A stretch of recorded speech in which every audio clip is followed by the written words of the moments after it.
Marcus Holloway popped the champagne cork so hard it shattered the mirror behind the bar. He didn't care. Tonight he was free. 10 years of marriage gone. His wife Claire walked away with $20,000 and a rusted Honda, while he kept the mansion, the company, and $14 million in hidden accounts. He raised his glass, laughing at how easy it had been to destroy her. He had no idea that in 12 hours, a man would walk into that courtroom and burn his entire world to ashes. That man was Claire's father, and he owned everything Marcus thought he had. Subscribe now and watch until the end. Drop your city in the comments. I want to see how far this story travels. The fluorescent lights hummed above Claire Montgomery's head as she sat on the hard wooden bench outside courtroom 4B. Her hands were folded in her lap. Her knuckles had turned white 20 minutes ago, but she hadn't moved them since. She wore a gray cardigan she'd bought at Goodwill 3 years ago. The buttons were slightly different shades, a detail most people wouldn't notice. Her husband Marcus had noticed. He'd told her she looked like a charity case at his company Christmas party. She'd smiled and said nothing. Claire had been saying nothing for 10 years. Inside the courtroom, she could hear her husband's voice. That deep, confident baritone that had charmed her when they first met at a coffee shop in Brooklyn. Back then, she'd been grading papers at a corner table, third-grade spelling tests. He'd asked if the seat across from her was taken. "Depends," she'd said without looking up. "Are you going to talk the whole time?" He'd laughed. A real laugh, not the calculated one he used in business meetings. That laugh had made her look up. That was her first mistake. The courtroom doors swung open. Raymond Price, Marcus's attorney, stepped out with a smile that showed too many teeth. He was a heavy-set man who sweated through his shirts even in winter. His reputation preceded him. They called him the Shark of Family Court because he'd never lost a divorce case in 15 years. "Mrs. Holloway." Raymond's voice dripped with false sympathy. "We're ready for you now." Claire stood slowly. Her legs felt like they belonged to someone else. "It's Montgomery," she said quietly. "I'm taking back my maiden name." Raymond's smile flickered for just a moment. "Of course. My apologies." She walked past him into the courtroom. Marcus was standing at the plaintiff's table, adjusting his crimson silk tie. Tom Ford suit. Rolex Submariner catching the light. Italian leather shoes that cost more than Claire's monthly salary as a teacher. He looked like a man who had already won. Because in his mind he had. "All rise," the bailiff announced. Judge Henderson shuffled to the bench. He was a tired man in his 60s who had seen 1,000 marriages die in this room. His glasses sat crooked on his nose. He didn't bother to fix them. "Case number 7429, he muttered, flipping through papers. "Holloway versus Holloway. I understand we have a settlement agreement." Raymond Price stood up, buttoning his jacket with practiced flourish. "Yes, Your Honor. My client, out of the goodness of his heart," Claire almost laughed, almost, "has agreed to a one-time payment of $20,000 to Ms. Montgomery. In exchange, she waives all rights to spousal support, the marital residence on Harbor Drive, and any interest in Holloway Development Group." The judge peered over his glasses at Claire. "Ms. Montgomery, do you understand what you're agreeing to? You're walking away from a 10-year marriage with very little." The courtroom went silent. Claire felt Marcus's eyes on her back. She could imagine his expression, that smug half-smile he wore when he knew he'd beaten someone. She'd seen it 1,000 times at dinner parties when he talked about competitors he'd crushed. "I understand, Your Honor." Her voice was barely above a whisper. "I just want it to be over." Marcus exhaled. The sound was almost a laugh. "Very well." Judge Henderson reached for his stamp. "If both parties are in agreement, I'll sign the decree. The divorce will be final, pending the formal filing tomorrow morning at 9. The gavel came down. It was done. "Dog." Claire gathered her purse, a canvas bag with a broken zipper, and turned to leave. For one moment, her eyes met Marcus's. He was expecting tears. He was expecting the broken woman he'd spent 10 years creating. Instead, he saw something that made his smile falter. It wasn't anger. It wasn't sadness. It was the calm, clear gaze of someone watching a car crash from a safe distance. "Good luck, Marcus," she said softly. "You're going to need it more than me." Marcus snorted loud enough for Raymond to hear. "Don't spend that 20 grand all in one place, sweetheart." Claire didn't respond. She pushed through the heavy doors and walked out into the November rain. Marcus turned to Raymond and high-fived him. The slap echoed off the marble walls. "Drinks on me," Marcus grinned. "The expensive stuff." "You're a free man." Raymond laughed, clapping him on the shoulder. "And a rich one." Neither of them noticed the old man sitting in the back row of the gallery. He wore a simple gray coat. His white hair was neatly combed.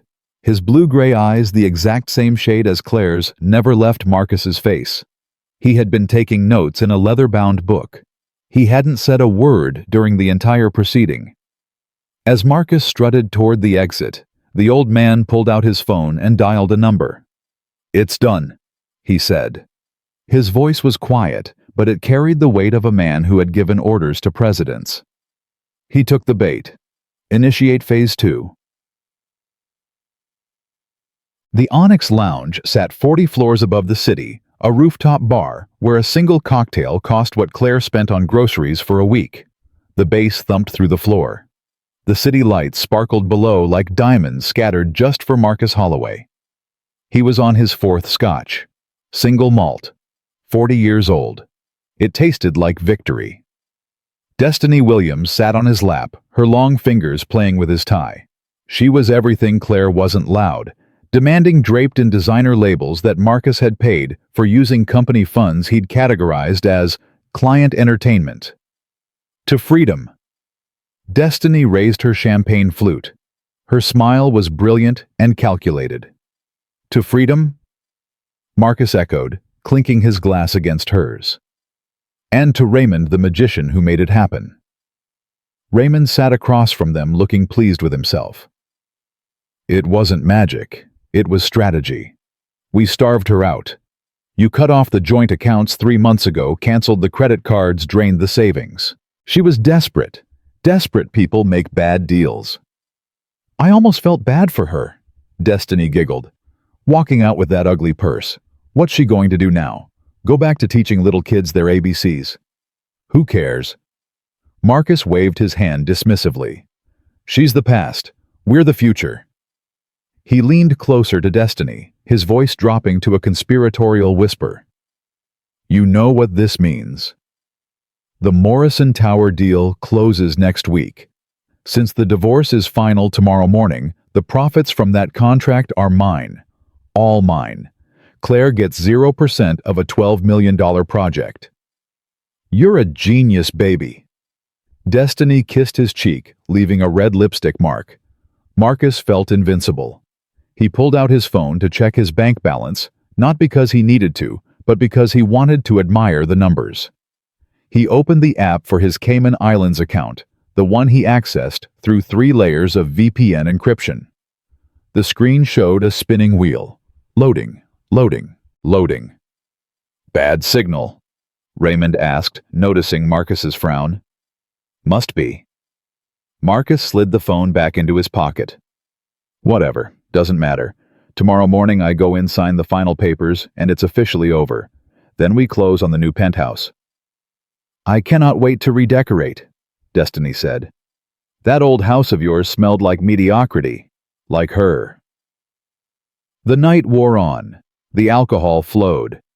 Marcus's voice got louder as he started telling stories, boasting about his genius. See, the trick was the vintage car collection. He leaned in like he was sharing state secrets. "I bought 6 classic Porsches, but on paper I sold them to a private collector at a loss. The collector.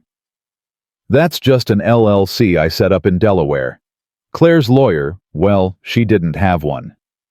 He laughed. "But even if she did, they never would have found it." A waiter approached to refill their water. young guy with sharp features. He lingered a moment too long near Marcus. "Can I get you anything else, sir?" the waiter asked. Marcus didn't even look up. "Just another round of the good stuff." As the waiter walked away, Marcus felt something.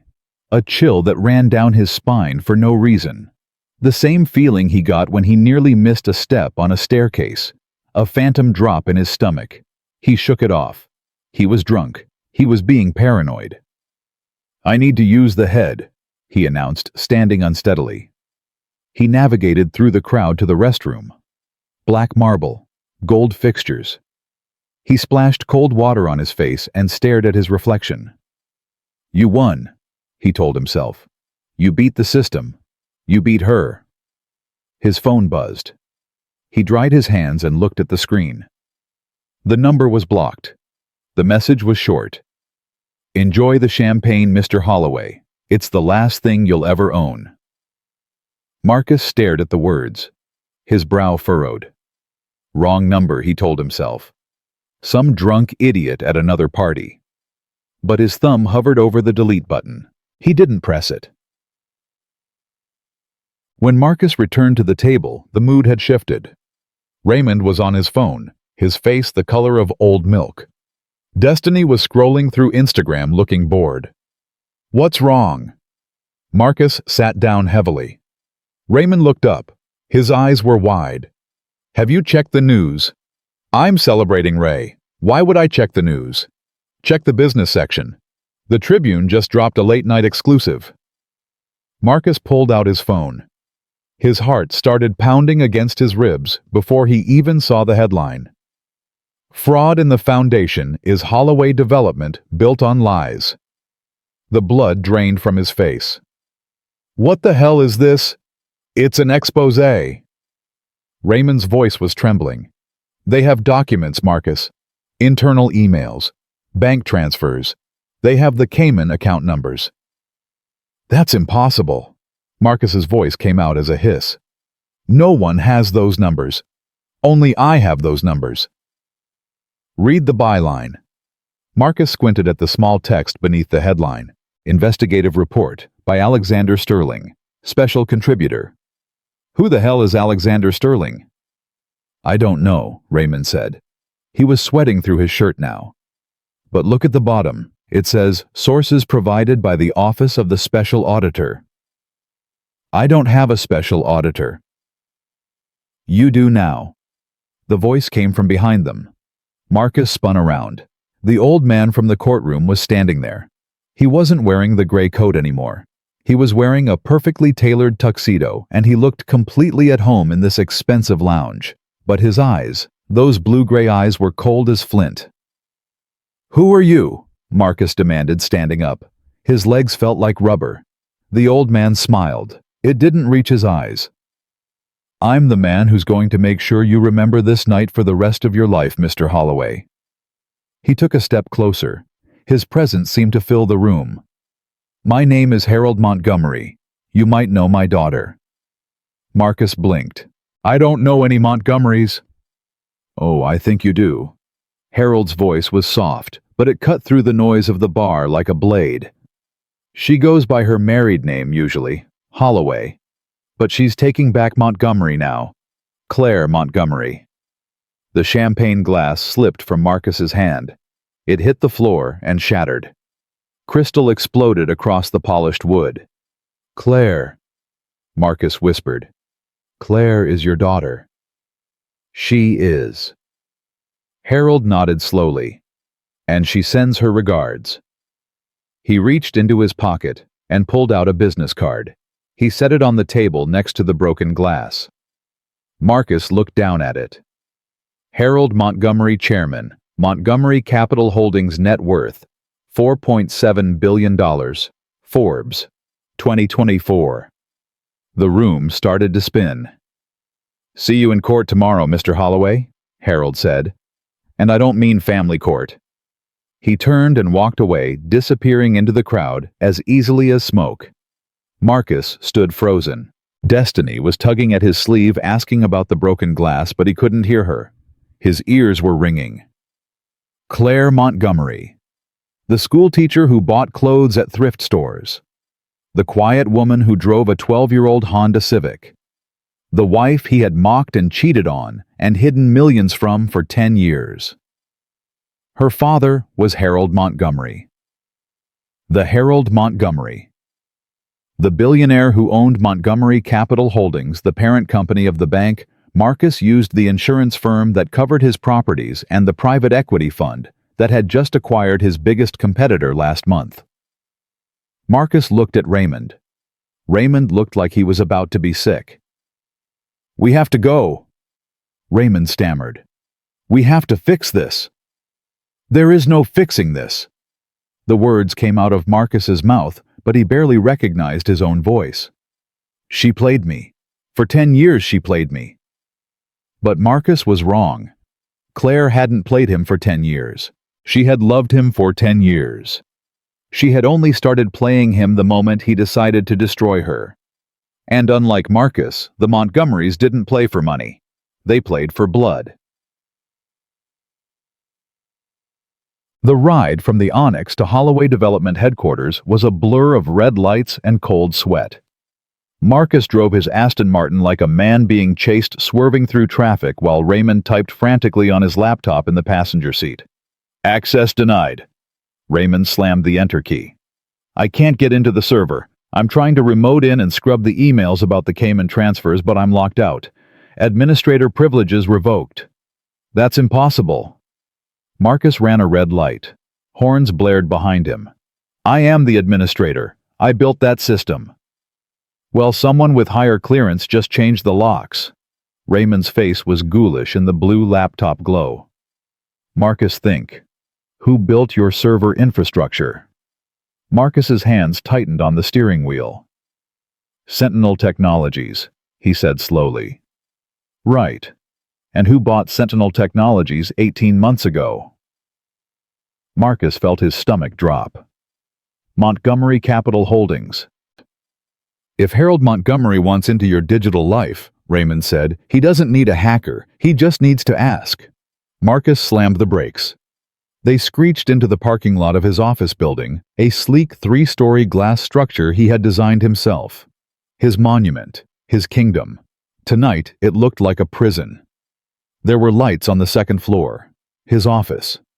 "Who's up there?" Marcus hissed. "Security," Raymond suggested hopefully. "Security doesn't have the code to the executive suite." Marcus sprinted to the front doors and jammed his keycard against the reader. Red light. Access denied. He tried again. Red light. He pounded on the glass with his fist. Inside, the night security guard, a man named Jerome, who Marcus had underpaid for 6 years, looked up from his desk. He didn't rush to help. He stood slowly, walked to the door, and held up a piece of paper against the glass. It was a printed letter. Notice of Asset Freeze. United States Department of Justice Federal Bureau of Investigation. Marcus recoiled like he'd been slapped. "Jerome," he shouted through the glass. "Open the door. I own this building." Jerome just shook his head. There was something in his eyes that looked almost like satisfaction. He walked back to his desk. Marcus slid down the cold glass until he hit the concrete. The adrenaline was fading. In its place came a crushing nausea. His mind drifted back 10 years. A rainy Tuesday, a coffee shop in Brooklyn. She had been grading papers. Her hair was pulled back in a messy ponytail. She wore no makeup. There was a coffee stain on her sleeve that she hadn't noticed. Marcus, fresh off his first big development deal, had felt like a king that day. He'd sat down across from her without asking. He'd ordered her a latte she didn't want. He'd talked about himself for 45 minutes straight. And she had listened. She had listened to everything. He should have known then. He should have seen it in her eyes, that quiet intelligence, that patient observation, the way she remembered every detail of every story he told. But he hadn't been looking at her eyes. He'd been looking at her cheap clothes and her modest job, and seeing exactly what he wanted to see: a woman who would be grateful, a woman who would be easy to control, a woman who would never be a threat. He had courted her like a man buying a used car. Dinners at expensive restaurants where she looked uncomfortable. Gifts she never asked for. He'd proposed with a ring that cost more than her annual salary, and she'd said yes with tears in her eyes. He'd thought those were tears of gratitude.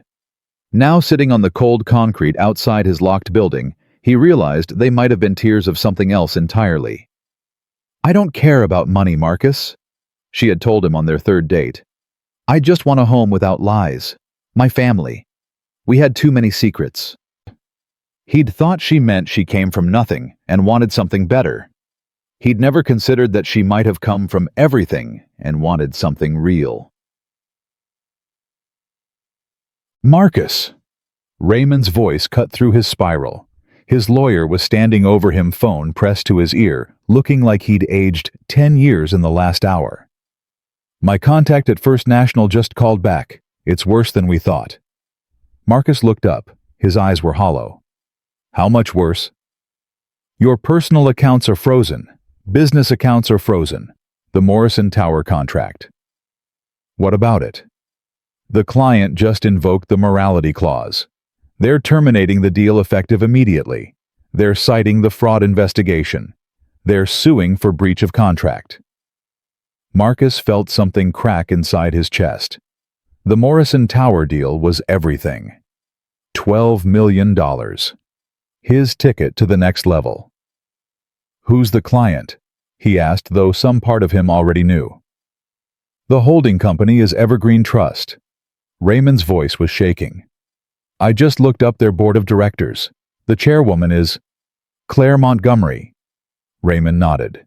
Marcus put his head in his hands. Claire wasn't just the daughter of a billionaire. She was a businesswoman. While Marcus had been playing checkers, hiding cars, skimming profits, cheating on taxes, Claire had been sitting on the board of the very companies he was desperate to impress. She had signed off on his contracts. She had watched him inflate his invoices. She had let him dig his own grave shovel by shovel for 10 years. And then when he'd tried to bury her in it, she had simply stepped aside and let him fall in alone. "We have to go to court tomorrow," Raymond said. His voice sounded like a death sentence. "If we don't show up, they'll issue a warrant."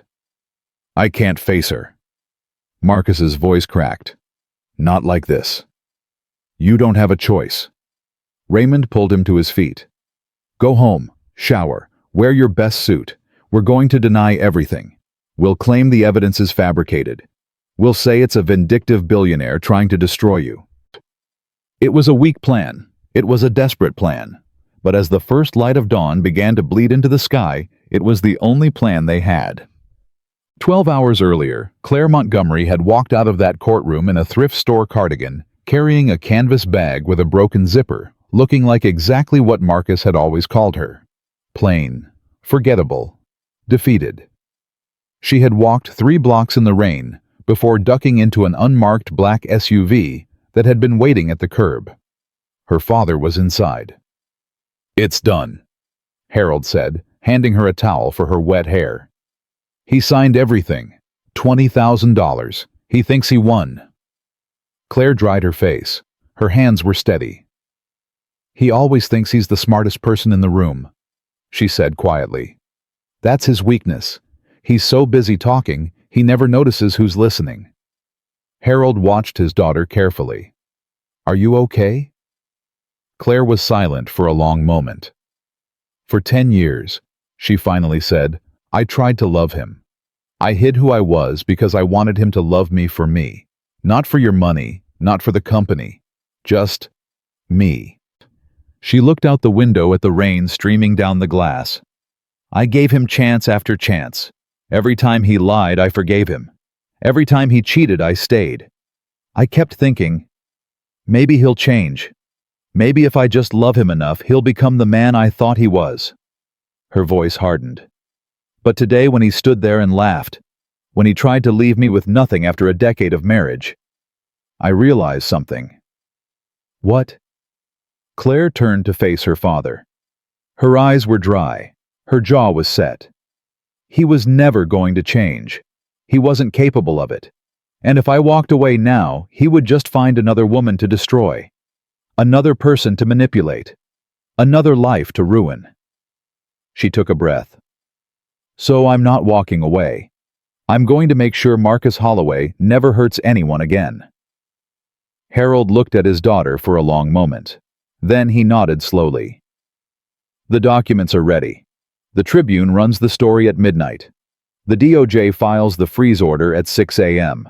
By the time he walks into that courtroom tomorrow, he'll realize he was never the hunter," Claire finished. "He was always the prey." Harold smiled.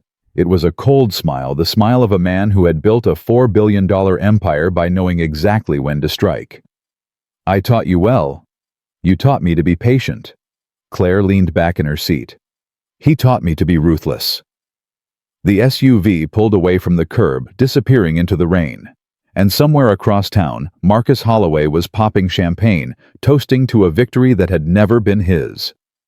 The morning sun cut through the courthouse windows like a blade as Marcus Holloway walked through the metal detectors. His hands were shaking. He'd taken 2 Xanax before leaving his apartment, but they hadn't touched the terror coiling in his gut. Raymond Price walked beside him, clutching a leather briefcase that suddenly looked cheap. Neither man had slept. Neither man spoke. The hallway was different today. Yesterday, it had been empty. A routine divorce proceeding, a bored judge, a defeated wife. Today, the corridor outside courtroom 4B was packed with people in expensive suits. They stood in clusters, whispering into phones, typing on tablets. Marcus recognized the look. These were lawyers. Dozens of them. And they weren't here for traffic court. "Raymond?" Marcus grabbed his attorney's arm. "What is this?" Raymond's face had gone gray. "I don't know. Mr. Holloway." A woman's voice cut through the noise. Marcus turned. She was tall Asian American with a sharp bob cut and eyes that could freeze water. She wore a charcoal suit that probably cost more than Raymond's car. A small army of associates flanked her like soldiers. "My name is Victoria Chen." She extended a business card. "I represent Claire Montgomery in all matters going forward." Marcus didn't take the card. "Claire doesn't have a lawyer. She couldn't afford one." Victoria smiled. It was the smile of a surgeon about to begin an amputation. "Claire didn't need a lawyer, Mr. Holloway. She needed a team." Victoria gestured to the associates behind her. 23 attorneys, 4 forensic accountants, 2 former FBI agents. "We've been working on your case for 14 months. Marcus felt his knees buckle. 14 months. "Did you think your wife spent the last year crying into her pillow?" Victoria's voice was silk over steel. "She was building a case, document by document, transaction by transaction. Every lie you told, every dollar you hid, every woman you brought to hotels while she sat at home grading spelling tests." She leaned closer. "We have everything, Mr. Holloway. The Cayman accounts, the Delaware LLCs, the cryptocurrency wallet you registered under your mistress's name." She paused. "Would you like me to continue?" Marcus couldn't breathe. "This is harassment." Raymond sputtered, stepping forward. "This is intimidation. I'll have you disbarred. You'll have me disbarred." Victoria laughed. It was a genuine laugh which somehow made it worse. "Mr. Price, by the end of today, you'll be lucky if you still have a license to practice law in this state. I'd worry about yourself." She turned back to Marcus. "See you inside, Mr. Holloway. And do try to look surprised when the other shoe drops. It's more entertaining that way." She walked away, her team following in perfect formation. Marcus stood frozen in the hallway. People flowed around him like water around a stone. His phone buzzed in his pocket. He pulled it out with numb fingers. A text from Destiny. "Babe, there are FBI agents at the apartment. What should I tell them?" He stared at the screen. Another buzz. Destiny again. "They're asking about the safe." "Marcus, what's in the safe?" Another buzz. "Marcus, answer me." He turned off the phone and slid it back into his pocket. "We should go in," Raymond said quietly. His voice had lost all its confidence. He sounded like a man walking to his own execution. Marcus nodded. He couldn't speak. They walked toward the courtroom doors. Inside, the room had transformed. Yesterday's bored emptiness was gone. Every seat in the gallery was filled. Men and women in dark suits sat with laptops open, fingers poised over keyboards. A sketch artist was setting up in the corner. Two federal marshals stood by the side door, their faces blank. And at the plaintiff's table sat three people. Harold Montgomery was on the left. He looked older today, leaning on a cane, but his eyes were sharp as broken glass. Victoria Chen sat in the middle, arranging documents with mechanical precision. And on the right closest to the witness stand sat Claire. Marcus stopped breathing. She wasn't the same woman. The gray cardigan was gone. The thrift store skirt was gone. The hunched shoulders and downcast eyes were gone. Claire wore an ivory suit that fit her like armor. Her hair was sleek and professional. Her posture was perfect. On her lapel, she wore a small diamond pin that caught the light, throwing tiny rainbows across the table. She was looking directly at him. Her eyes held nothing. No anger, no sadness, no triumph. Just the calm, patient gaze of someone who had already won and was simply waiting for him to realize it. Marcus's legs carried him to the defense table without his permission. He sat down. Raymond sat beside him. "All rise." Judge Henderson entered, but he looked different too. He stood straighter. His glasses were properly positioned. He checked the gallery and the lawyers and the federal marshals, and something flickered across his face. Understanding, maybe, or resignation. "Be seated." The judge cleared his throat. "Case number 7429, Holloway versus Holloway. We are here for the entry of the final judgment." He paused. "However, I understand there are several motions before the court." Victoria Chen stood. "Your Honor, we have filed an emergency motion to vacate yesterday's settlement agreement on grounds of fraudulent concealment, perjury, and violations of federal RICO statutes." "Objection." Raymond jumped to his feet. "This is ambush. We have a signed agreement. Ms. Montgomery agreed to the terms yesterday. Ms. Montgomery agreed to terms based on financial disclosures that were deliberately falsified." Victoria's voice cut through Raymond's protest like a knife. Mr. Holloway swore under oath that his total assets were valued at approximately $300,000. She lifted a stack of documents 3 inches thick and dropped them on the table. The thud echoed through the silent room. "We have evidence that Mr. Holloway's actual net worth exceeds $14 million. Assets concealed through shell companies in Delaware, the Cayman Islands, and cryptocurrency holdings registered under the name of his mistress, Destiny Williams." The gallery erupted in whispers. Marcus felt the room tilt. Raymond turned to him, his face purple with rage. "You put it in her name. You put evidence in your girlfriend's name." "I didn't think they'd find it," Marcus hissed. "You didn't think—" Raymond looked like he might have a stroke. "Mr. Holloway." Judge Henderson's voice was ice. "Did you sign a sworn affidavit of financial assets yesterday, knowing it was false?" Marcus stood on legs that felt like water. "Your Honor, this is a misunderstanding. These are complex business structures. My wife, my ex-wife, she wouldn't understand the nuances of real estate finance. She's a school teacher." Claire stood up. The room went silent. "Your Honor." Her voice was clear and strong. It filled every corner of the courtroom. "I have a master's degree in finance from Harvard Business School. I graduated summa cum laude. I have served on the boards of 7 companies with combined assets exceeding $2 billion. I understand the nuances quite well." Marcus staggered backward like he'd been shot. "Harvard." His voice cracked. "You told me you went to community college." "I told you I took classes." Claire's eyes never left his. "I never said where. You never asked.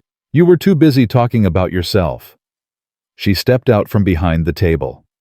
"For 10 years, Marcus, I tried to be the wife you wanted. I wore cheap clothes because you said expensive things were wasted on me. I drove an old car because you said I didn't need anything better. I hid who I was because I wanted to know if you could love me for me." Her voice was steady.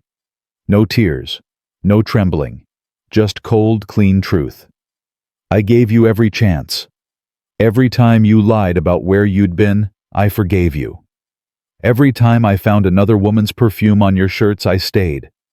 Every time you hid money from me, from us, from our future, I kept hoping you would change."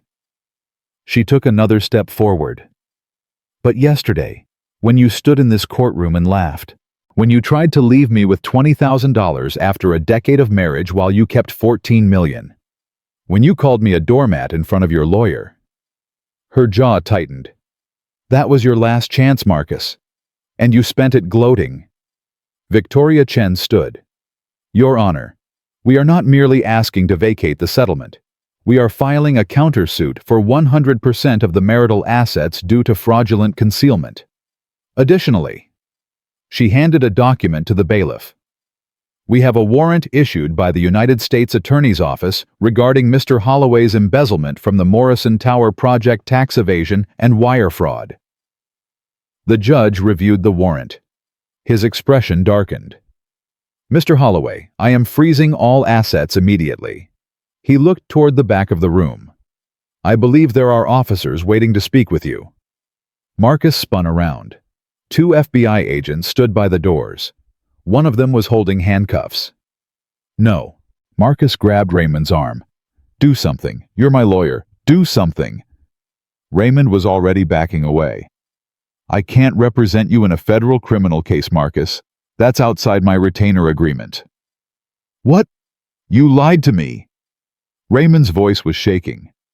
"You told me the offshore accounts were clean. You told me there was nothing for them to find.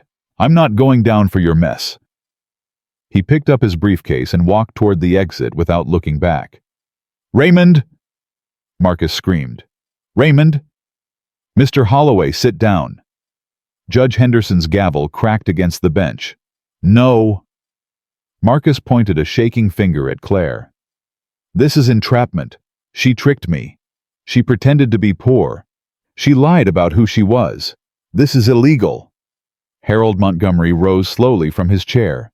He didn't shout. He didn't need to. When he spoke, his voice carried the quiet authority of a man who had built and destroyed empires. "She didn't lie, Mr. Holloway. She simply didn't volunteer information you never bothered to ask for." Harold placed a hand on his daughter's shoulder.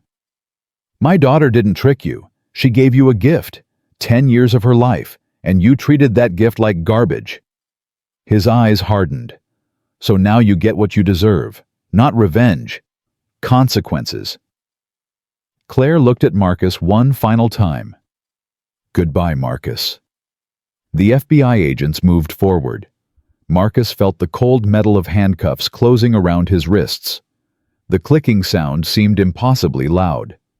Someone was reading him his rights, but the words blurred together into meaningless noise.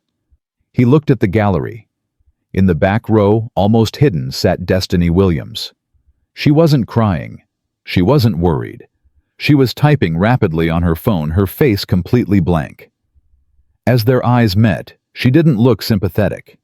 She looked like someone calculating her exit. Marcus realized with a clarity that cut through the chaos that Destiny had probably been on the phone with prosecutors since dawn. She was saving herself, just like Raymond, just like everyone else who had ever stood beside him when he was winning. He was alone. The agents led him toward the side door. His Italian shoes scraped against the floor.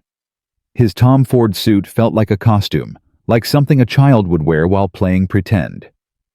Just before they pushed him through the door, Marcus looked back one more time. Claire was sitting down, conferring quietly with Victoria Chen. Harold was speaking with someone on his phone. The army of lawyers was packing up their documents. Nobody was watching him leave. He wasn't the main event anymore. He was just a detail, a problem that had been solved, a footnote in someone else's story. The door closed behind him. The last thing Marcus Holloway heard from the courtroom was the sound of normal business resuming without him. The federal holding facility smelled like industrial cleaner and despair. Marcus sat on a metal bench in a processing room, still wearing his wrinkled Tom Ford suit, his hands cuffed in front of him. A fluorescent light flickered overhead, buzzing like an angry insect. He'd been here for 4 hours. No one had told him anything. No one had offered him a phone call. No one had explained what was happening. The door buzzed open. A young woman in a gray pantsuit walked in carrying a manila folder. She had the crisp, efficient look of someone who processed human misery on an industrial scale. "Mr. Holloway, I'm Assistant District Attorney Patricia Reeves. I'll be handling your arraignment." "I want my lawyer," Marcus said. "Mr. Raymond Price has officially withdrawn from your case." She opened the folder. "He filed the paperwork an hour ago. He cited irreconcilable differences and failure of client to disclose material facts." Marcus felt something crack inside him. "I'll get another lawyer." "You're welcome to try." Patricia sat down across from him. "Your assets are frozen. Your bank accounts are seized. Your house has been placed under federal lien, unless you have cash hidden somewhere we haven't found yet." She smiled thinly. "You'll be assigned a public defender." "A public defender?" Marcus's voice rose. "Do you know who I am?" "Yes, Mr. Holloway. I know exactly who you are." Patricia pulled out a sheet of paper. "You're a man facing 17 federal charges including wire fraud, tax evasion, money laundering, and embezzlement.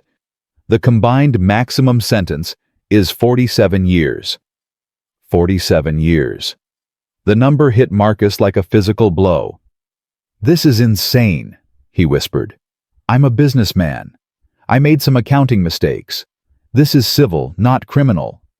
You stole from your investors." Patricia's voice was flat. "You stole from your contractors. You stole from the city pension fund that invested in your Morrison Tower project. You cheated your taxes for 9 years. You hid assets from the court during divorce proceedings." She closed the folder. "That's not accounting mistakes, Mr. Holloway. That's a crime spree." Marcus opened his mouth to argue, but no words came out. "Your arraignment is tomorrow morning at 9. Patricia stood. "You'll be held here overnight. A public defender will contact you before the hearing." She paused at the door. "I'd recommend taking whatever deal they offer. The evidence against you is extensive. Your business partner is cooperating. Your mistress is cooperating. Your former lawyer is cooperating. Everyone you've ever trusted is currently in a room somewhere trading your secrets for their freedom." She left. Marcus sat alone in the buzzing silence. His phone call finally came at midnight. They gave him 3 minutes. His hands shook as he dialed Destiny's number. She picked up on the 4th ring. "Marcus." Her voice was strange, guarded. "Destiny, thank God." He pressed the phone against his ear. "Listen, you need to help me. There's cash in the safe at the apartment. The combination is 8421. Take it and find a bail bondsman." "The safe is empty, Marcus." He stopped breathing. "What?" "I took the money this morning, after the FBI left." Her voice was flat. No emotion. "I also took the jewelry you gave me, and the car. It's in my name anyway." "Destiny." "I'm at the district attorney's office right now, Marcus." She cut him off. "I've been here for 6 hours. They showed me the evidence. They know everything. Every wire transfer, every fake invoice, every bribe." Marcus slumped against the wall. "They offered me immunity." Destiny continued. "Full immunity in exchange for testimony. I took it." "You took it?" His voice cracked. "After everything I gave you, the penthouse, the clothes, the trips. Everything you gave me was stolen, Marcus." Her voice turned cold. "And I'm not going to prison for a man who was sleeping with 3 other women behind my back." Marcus felt the ground shift beneath him. 3 other women. "Did you think I didn't know?" Destiny laughed bitterly. "I'm not stupid, Marcus. I was just waiting for the right moment to leave. Claire's lawyers gave me that moment. They also gave me a very nice settlement in exchange for some documents you kept in your bedside drawer." "What documents?" The ledger, the one with all the real numbers, the one you thought I didn't know about. She paused. Goodbye, Marcus. I hope prison treats you better than you treated everyone else. The line went dead. Marcus stared at the phone in his hand. The 3 minutes weren't up yet, but there was no one left to call. His mother was dead. His father had left when he was 6. His business partners were testifying against him. His lawyer had abandoned him. His mistress had betrayed him. And Claire. Claire was somewhere out there, probably in a penthouse with her billionaire father planning the next phase of his destruction. He thought about their wedding day. She had worn a simple white dress. No designer label, no diamond tiara. She had looked at him with such hope, such pure, genuine love. He had looked at her and seen a safe investment. A guard appeared at the door. Time's up, Holloway. Marcus hung up the phone and followed the guard down a long corridor. The cells on either side were full of men who looked at him with flat, predatory eyes. His expensive suit made him a target here. His soft hands marked him as easy prey. They put him in a cell by himself. A small mercy, probably temporary. Marcus sat on the thin mattress and stared at the concrete wall. Somewhere in the back of his mind, a voice was still insisting this was all a mistake. That he would wake up tomorrow and everything would be fine. That his charm and his intelligence would find a way out of this just like they always had, but deeper down in a place he had spent his whole life avoiding. Marcus Holloway knew the truth. He had been running a con for 38 years. On his business partners. On his investors. On his wife. On himself. And the only person who had ever seen through it was the quiet woman in the thrift store cardigan who had listened to him talk about himself for 10 years without ever interrupting. She had been watching him the whole time. Waiting. And he had been so busy admiring his own reflection that he never noticed the trap closing around him until it was too late. Marcus lay down on the cold mattress and closed his eyes. Tomorrow he would face a judge. Tomorrow his face would be on every news channel in the city. Tomorrow, the world would learn exactly who Marcus Holloway really was. But tonight, in the darkness of a federal holding cell, Marcus Holloway finally understood what Claire had meant in the courtroom. She hadn't destroyed him. He had destroyed himself. She had just turned on the lights. 6 months. 182 days of prison food and sleepless nights. Marcus Holloway had lost 30 pounds. His designer suits were gone, replaced by an orange jumpsuit that hung loose on his shrinking frame. The man who once commanded boardrooms now flinched when guards walked past his cell. The federal courthouse felt different when you arrived in shackles. Marcus shuffled through the side entrance chains connecting his wrists to his ankles. 2 marshals flanked him like he was a flight risk. Maybe he was. If he could have sprouted wings and flown to a country without extradition treaties, he would have done it in a heartbeat. His public defender, Leonard Watts, was waiting outside the courtroom. Leonard was 53 years old with a comb-over that fooled no one and a briefcase held together with duct tape. He handled 40 cases a month and remembered maybe half his clients' names. Mr. Holloway. Leonard fell into step beside him. We need to talk about the prosecution's offer. What offer? Plead guilty to all charges, accept responsibility.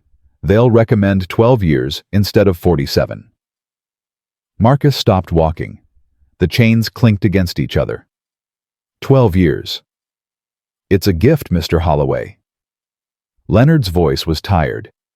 The evidence against you is overwhelming. Your former partners have testified. Your former mistress has testified. Your former lawyer is scheduled to testify today. Everyone is cooperating except you. Raymond is testifying. He cut a deal last month, probation and a suspended license in exchange for his full cooperation. Leonard checked his watch. You have about 20 minutes to decide. Plead guilty or go to trial and risk spending the rest of your life in prison. Marcus felt the floor tilt beneath him. I want a trial, he heard himself say. Claire won't testify. She's too soft. She won't want the publicity. Leonard looked at him with something that might have been pity. Mr. Holloway, your ex-wife is the prosecution's star witness. She's been preparing for this testimony for over a year. He paused. She's not soft, she's surgical, and she's going to take you apart on that stand. Marcus shook his head. You don't know her. I was married to her for 10 years. She cries during dog food commercials. She can't handle confrontation.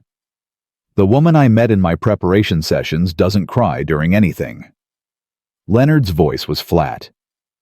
She showed me her evidence files, color-coded, cross-referenced, annotated with legal precedents. She's been building this case longer than most of my colleagues have been practicing law. The marshals tugged Marcus forward. His feet moved without his permission. I want a trial, Marcus repeated. His voice sounded hollow even to himself. Then God help you, Leonard muttered, because nobody else can. The courtroom was packed, every seat filled.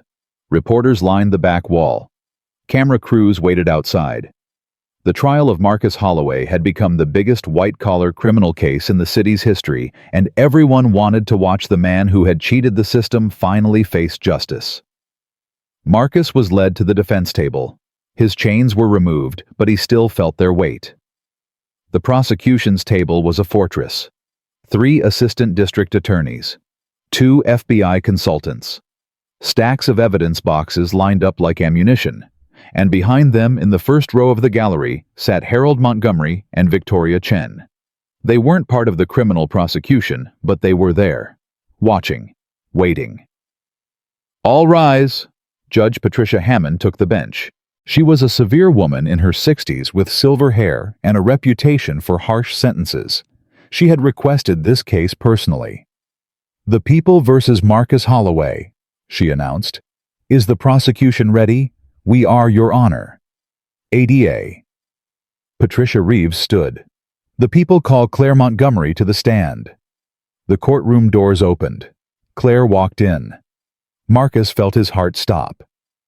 She was wearing a navy blue dress that commanded respect without demanding attention. Her hair was pulled back in a simple style. She wore no jewelry except for the small diamond pin on her collar, the Montgomery family crest. She didn't look at Marcus as she walked past. She didn't need to. The bailiff administered the oath. Claire placed her hand on the Bible and swore to tell the truth.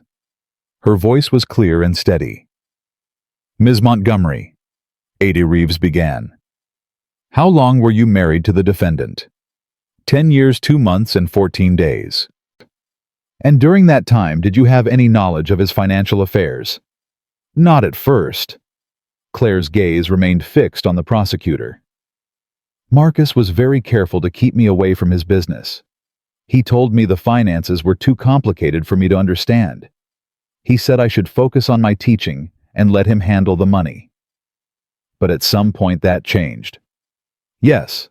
About 14 months before our divorce, I discovered discrepancies in our joint tax returns. What kind of discrepancies? Marcus had listed our household income as approximately $200,000. But I had seen his watch collection, his car purchases, his custom suits. The math didn't add up. Claire's voice remained calm. So I started looking closer.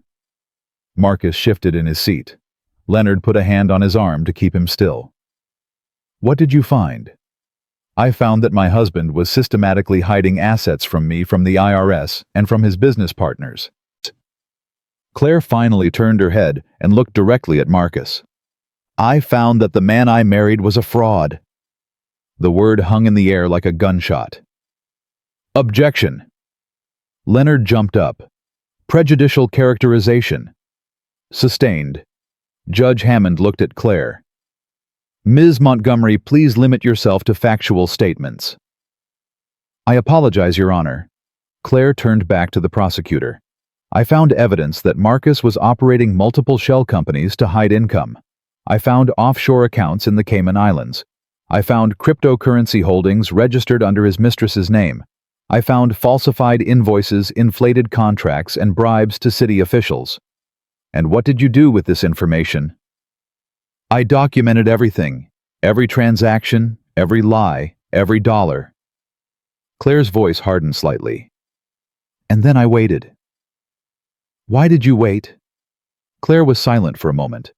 When she spoke again, her voice was softer. Because I loved him. Despite everything, I still believed he might change. I thought if I confronted him, if I gave him a chance to come clean, he might choose our marriage over his greed. She took a breath. I was wrong. Ada Reeves nodded. What happened that changed your mind? The divorce proceedings. Claire's jaw tightened. When Marcus filed for divorce, he submitted a financial disclosure stating his total assets were approximately $300,000. He offered me $20,000 as a settlement. He told his lawyer I was a doormat who would sign anything. How do you know what he told his lawyer? Because I had a recording. The courtroom erupted. Judge Hammond banged her gavel.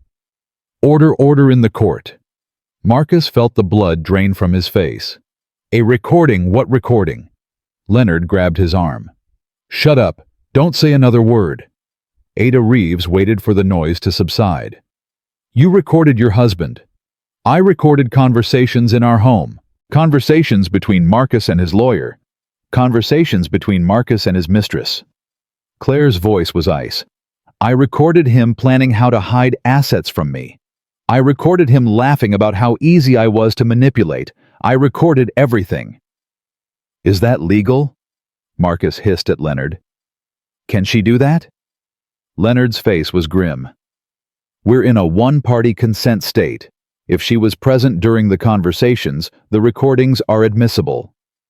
Marcus felt the room spin. Your Honor, Ada Reeves said, the people would like to enter into evidence audio recording exhibit 47 through 62. So entered. The prosecutor picked up a remote control. Ms. Montgomery, I'm going to play a brief excerpt. Please confirm this is your husband's voice. She pressed play. Marcus's voice filled the courtroom, slightly tinny through the speakers, but unmistakable. She's a doormat, Greg. A convenient, quiet doormat. She's never fought for anything in her life. That's why I married her, and that's why I'm divorcing her. She'll sign whatever I put in front of her. She's too stupid to even know what she's giving up. Laughter followed. Marcus's laughter. Raymond's laughter. The recording clicked off. The silence in the courtroom was absolute. Marcus couldn't look up. He stared at his hands chained together in his lap. Every pair of eyes in the room was boring into him. Ms. Montgomery, Ada Reeves said gently, how did it feel to hear your husband say those words? Claire was quiet for a long moment. When she spoke, her voice carried a weight that made the air feel heavy. I sat in our living room that night, after Marcus went to bed. I sat in the dark and listened to that recording 7 times. She paused. And on the 7th time, I realized something. What did you realize? That I hadn't wasted 10 years of my life. Claire's eyes met Marcus's for the first time. He had. He had taken a woman who loved him unconditionally, who would have stood by him through anything, and he had thrown her away because he thought she was worthless. Her voice strengthened. I'm not worthless. I never was. He was just too blind to see my value because he was too busy counting his hidden money. She looked directly at the jury. Marcus Holloway didn't just commit financial crimes. He committed crimes against trust, against love, against basic human decency. Her voice dropped to barely above a whisper. And he did it all while looking me in the eyes every single day and telling me he loved me. The jury foreman was wiping his eyes. 3 women in the jury box were openly crying. Leonard leaned close to Marcus. We need to accept that plea deal, now, before closing arguments. No, Marcus's voice was barely audible. She's lying. She has to be lying. She has receipts, Marcus. Literal receipts. For everything. Leonard's voice was desperate. The jury hates you. The judge hates you. Your own mother would hate you if she were alive. Take the deal. No. Marcus felt something hard crystallize in his chest. I want to cross-examine her. I want to ask her questions myself. You can't. You're not a lawyer. Then you do it. Ask her why she stayed. Ask her why she pretended to be poor. Ask her why she lied about who she was. Leonard sighed heavily. Mr. Holloway, That's exactly what the prosecution wants. Every question you ask about her deception makes her more sympathetic. She didn't hide money. She hid her identity because she wanted to be loved for herself. You hid money because you wanted to steal from everyone around you. Do you see the difference? Marcus didn't answer. Ada Reeves continued her examination for another hour.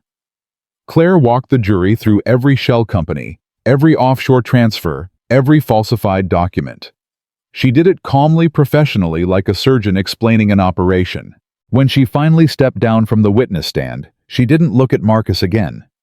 She simply walked past him like he wasn't there. Like he was already a ghost. The prosecution called 14 more witnesses over the following week. Forensic accountants who detailed Marcus's financial crimes. FBI agents who traced his hidden accounts. Business partners who testified about falsified invoices and stolen funds. Raymond Price took the stand on day 5.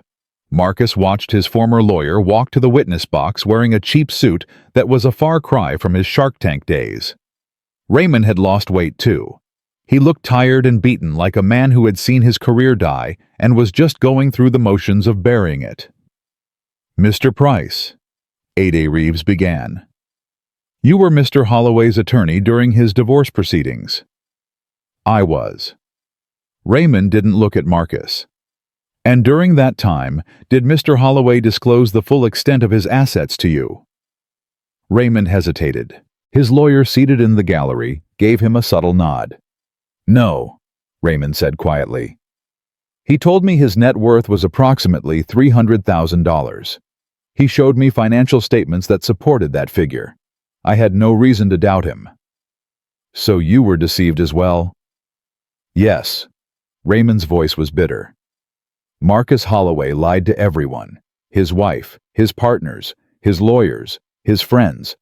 He lied so often and so convincingly that I don't think he even knew what the truth was anymore." "Objection." Leonard stood. "The witness is speculating." "Sustained." Judge Hammond turned to Raymond. "Please limit yourself to facts, Mr. Price." Raymond nodded. "The facts are that Marcus Holloway provided me with falsified financial documents. The facts are that I submitted those documents to the court in good faith. The facts are that my legal career is effectively over because I trusted a man who was incapable of telling the truth." Marcus felt Raymond's eyes finally meet his. "The facts are," Raymond continued, his voice dropping, "that I helped destroy a woman who had done nothing wrong. I helped humiliate her in open court. I helped take everything from her." He paused. "And I will have to live with that for the rest of my life." The prosecution rested on day 8. Leonard presented the defense's case in 3 hours. Character witnesses who testified that Marcus was a good boss. Colleagues who praised his business acumen. A therapist who suggested that Marcus's behavior stemmed from childhood trauma and abandonment issues. The jury looked unconvinced.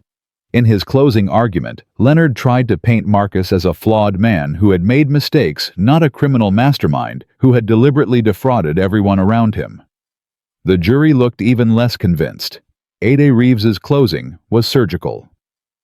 "Marcus Holloway is not a victim of circumstance," she said, standing before the jury. "He is a predator. He targeted vulnerable people. His wife, who he thought was a poor school teacher with no resources. His investors who trusted him with their retirement funds. His contractors who built his buildings and never got paid." She pointed at Marcus. "He sat in his penthouse office and laughed at all of them. He called his wife a doormat. He called his investors marks.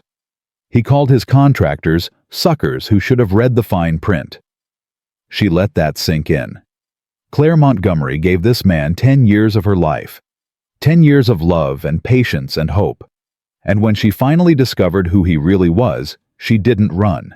She didn't hide.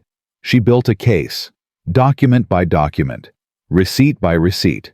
She did the work that law enforcement couldn't do because she had access that they didn't. Ada Reeves turned to face Marcus directly. She turned on the lights, and when the lights came on, we all saw what Marcus Holloway really was. She paused. A thief, a liar, a fraud, and now finally, a defendant facing justice. She turned back to the jury. The evidence is overwhelming. The testimony is clear. Marcus Holloway is guilty of every single charge. Don't let him charm his way out of this courtroom like he charmed his way through his entire life. She sat down. The jury deliberated for 4 hours. When they filed back in, Marcus studied their faces. He had spent his whole life reading people, finding their weaknesses, exploiting their vulnerabilities. He searched for any sign of sympathy, any crack he could exploit. He found nothing. Has the jury reached a verdict? The foreman stood. He was an older black man with gray hair and kind eyes that had turned hard over the course of the trial. We have, Your Honor. On the charge of wire fraud, how do you find guilty? On the charge of tax evasion, how do you find guilty? On the charge of money laundering, how do you find guilty? On the charge of embezzlement, how do you find guilty? The word fell 17 times. Guilty, guilty, guilty. Each one a nail in a coffin Marcus had built for himself. When the last verdict was read, Judge Hammond turned to Marcus. Sentencing will be held in 30 days. The defendant is remanded to federal custody until that time. She paused. Mr. Holloway, in my 30 years on the bench, I have seen many criminals. Con artists, fraudsters, men who preyed on the vulnerable for profit. Her voice turned cold. You are among the worst, not because of the amount you stole, but because of the casual cruelty with which you treated the people who trusted you. Your wife loved you, and you used that love as a weapon against her. Your partners trusted you, and you stole from them without a second thought. She shook her head. You are not a businessman who made mistakes. You are a predator who got caught, and I intend to sentence you accordingly. The gavel came down. Marshals moved forward to take Marcus into custody. As they led him away, Marcus looked back one final time. Claire was standing in the gallery speaking quietly with her father. She was smiling about something. A small, genuine smile that Marcus hadn't seen in years. She didn't look his way. She didn't need to. She had already moved on to the next chapter of her life. And Marcus was being escorted to his. The sentencing hearing came 30 days later. Marcus Holloway stood before Judge Hammond in his orange jumpsuit, his hands cuffed in front of him. He had rehearsed a speech. Something about remorse. Something about learning from his mistakes. Something that might shave a few years off whatever number was about to crush him. But when the judge asked if he had anything to say, before sentencing, his mouth went dry. He swallowed hard. I made mistakes, Your Honor. I know that now. I hurt people I cared about. Mr. Holloway. Judge Hammond cut him off. Save your breath. I've read your pre-sentencing report. I've reviewed the victim impact statements. I've spoken with the prosecutors and the investigators who spent 18 months building this case against you. She leaned forward. Not once in any of those documents did I find evidence of genuine remorse. What I found was a man who blames everyone except himself. A man who believes he was entrapped by his wife, betrayed by his mistress, abandoned by his lawyer. She paused. A man who still doesn't understand that he is the author of his own destruction. Marcus felt his prepared speech evaporate. The crimes you committed were not crimes of desperation. They were crimes of arrogance. You had more money than most people will ever see in their lifetimes, and it wasn't enough. You needed more. You needed to win. You needed to prove that you were smarter than everyone around you. Judge Hammond picked up a document. I have received letters from 17 of your former employees. People who worked for you for years. People who trusted you with their livelihoods. She looked at Marcus over her reading glasses. Do you know what those letters said? Marcus shook his head. They said you were cruel. They said you humiliated people in meetings. They said you took credit for their work and blamed them for your failures. They said working for you was like walking on broken glass every single day. She set the document down. Your wife's victim impact statement was particularly illuminating. She didn't ask for a harsh sentence. She didn't call you names or demand vengeance. The judge's voice softened slightly. She said she felt sorry for you. She said you had the opportunity to have a life filled with love and partnership, and you threw it away because you were too afraid to be vulnerable with another human being. Marcus felt something crack in his chest. She said she hopes you find peace someday. Judge Hammond shook her head. That woman is a better person than you deserve, Mr. Holloway. Far better. She straightened in her chair. Marcus Jerome Holloway, I hereby sentence you to 18 years in federal prison to be served consecutively. You will be eligible for parole after 12 years, assuming good behavior. You are ordered to pay full restitution to all victims totaling $14.3 million. Your assets, which have been frozen pending this proceeding, will be liquidated and distributed to those you defrauded. 18 years. The number hit Marcus like a physical blow. He staggered slightly. The marshals moved closer. Do you have anything to say, Mr. Holloway? Marcus looked up. His eyes were wet. Claire, he whispered. Is Claire here? Judge Hammond glanced at the gallery. Ms. Montgomery chose not to attend the sentencing hearing. She submitted her statement in writing. I wanted to. Marcus's voice broke. I wanted to tell her I'm sorry. You had 10 years to tell her you were sorry, Mr. Holloway. You chose to spend those years lying to her instead. Judge Hammond's gavel rose. This court is adjourned. The gavel fell. Marcus was led away in chains. The transport van took him to the Federal Correctional Institution in Danbury, Connecticut. It was a medium-security facility that housed white-collar criminals, drug offenders, and men who had made the kind of mistakes that didn't require maximum security but still demanded years of penance. The intake process stripped away the last remnants of Marcus Holloway, CEO. They took his clothes. They took his watch, which the marshals had let him keep as a cruel reminder of what he was losing. They took his wedding ring, which he had never bothered to remove. They gave him a beige jumpsuit with the number 89402 stenciled on the pocket. They gave him a cell with a metal bunk and a toilet that didn't have a door. They gave him a new name. Not Marcus Holloway anymore, just Holloway, or 89402. Or as the other inmates would soon call him, the Suit. The first week was the hardest. Marcus learned quickly that his expensive education and business acumen meant nothing here. The social hierarchy of prison had nothing to do with net worth or corner offices. It was about respect, about loyalty, about whether you could be trusted. Marcus had spent his entire life being untrustworthy. The other inmates sensed it immediately. Hey, Suit. A large man named Davis blocked Marcus's path in the cafeteria on day 3. I heard about you, the guy who stole from his own wife. Marcus tried to step around him. I don't want any trouble. Trouble? Davis laughed. It wasn't a friendly sound. You think you're gonna have trouble with me? Nah, man. I got standards. I don't mess with pathetic. The words stung more than a punch would have. You know what the worst part is? Davis leaned closer. Your wife. She could have destroyed you quietly, could have just taken the money and disappeared. But she wanted everyone to know. She wanted the whole world to see what kind of man you really are. He stepped aside, letting Marcus pass. That's not revenge, Suit. That's a public service. Marcus ate his meals alone after that. The months blurred together in a haze of routine and regret. Wake up at 6. Breakfast at 7. Work detail at 8. Marcus was assigned to the library shelving books and processing returns. It was mindless work, the kind that left too much room for thinking. He thought about Claire constantly. He thought about the coffee shop in Brooklyn where they had met.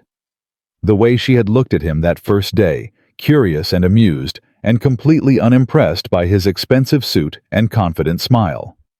He thought about their wedding, the simple ceremony she had wanted, the extravagant reception he had insisted on, the way she had danced with her father while Marcus schmoozed with business contacts.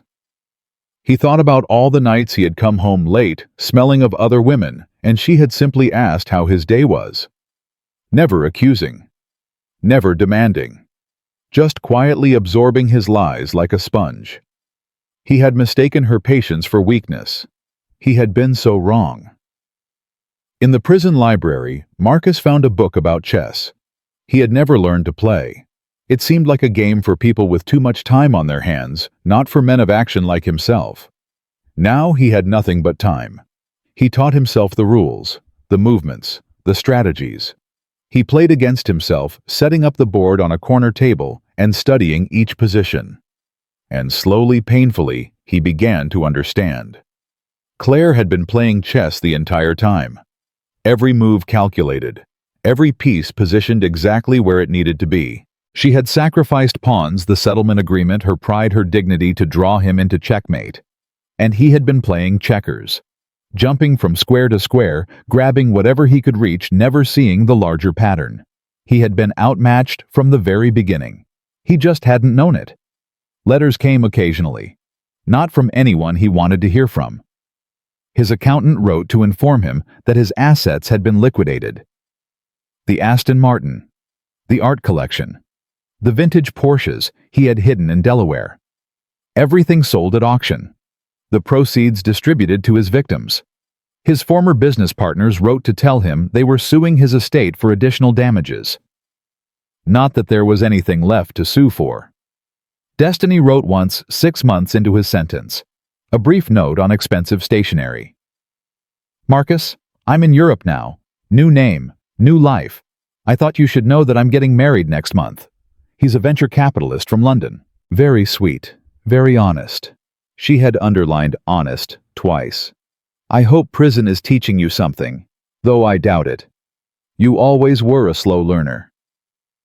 No signature, just a lipstick kiss at the bottom of the page that smelled like her old perfume. Marcus crumpled the letter and threw it away. The only person he wanted to hear from was Claire. But Claire never wrote. Claire had moved on. Claire was living her life somewhere out there, probably sitting on boards and closing deals and doing all the things Marcus had never known she was capable of. He had underestimated her for 10 years. Now he had 18 years to think about that mistake. 2 years into his sentence, Marcus received an unexpected visitor. He was called to the visiting room on a Tuesday afternoon. He hadn't had a single visitor since his incarceration. He assumed it was his lawyer with paperwork to sign. It wasn't. Harold Montgomery sat at the visiting table looking older than Marcus remembered. His white hair had thinned.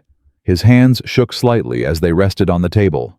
He leaned heavily on a cane, but his eyes were the same, sharp and cold and utterly unforgiving. Mr. Montgomery. Marcus sat down slowly, his chains clinking against the chair. I didn't expect to see you here. I didn't expect to come. Harold's voice was weaker than before, but it still carried weight. My doctors tell me I have about 6 months left. Cancer. Started in the lungs, spread everywhere else. Marcus didn't know what to say. I'm sorry. Are you? Harold studied him.